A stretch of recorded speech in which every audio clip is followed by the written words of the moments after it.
Hi all, welcome to Techolas Technologies. This is Ashwati, Senior MERN Stack Trainer. What is MERN Stack? എന്താണ് MERN?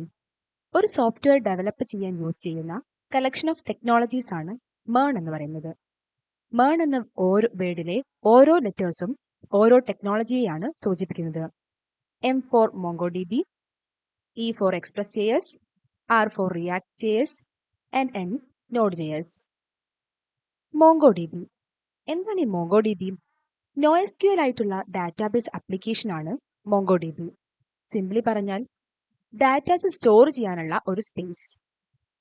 ഇനി Express.js server create ചെയ്യുന്നതിന് വേണ്ടി അല്ലെങ്കിൽ back create ചെയ്യാൻ വേണ്ടി use ചെയ്യുന്ന Node.jsന്റെ ഒരു ഫ്രെയിംവർക്ക് ആണ് Express.js. React.js ഫ്രണ്ട് എൻഡ് അല്ലെങ്കിൽ യൂസർ ഇന്റർഫേസസ് ക്രിയേറ്റ് ചെയ്യാൻ വേണ്ടി യൂസ് ചെയ്യുന്ന ജാവാസ്ക്രിപ്റ്റിന്റെ ഒരു ലൈബ്രറിയാണ് React.js. Node.js. It is a JavaScript runtime environment. ജാവാസ്ക്രിപ്റ്റിന്റെ ഒരു runtime environment ആണ് Node.js. There are various roles offered to MERN stack developer like front-end developer, back-end developer, API developer, full stack developer, DevOps engineer, etc. Follow more, contact Techolas Technologies.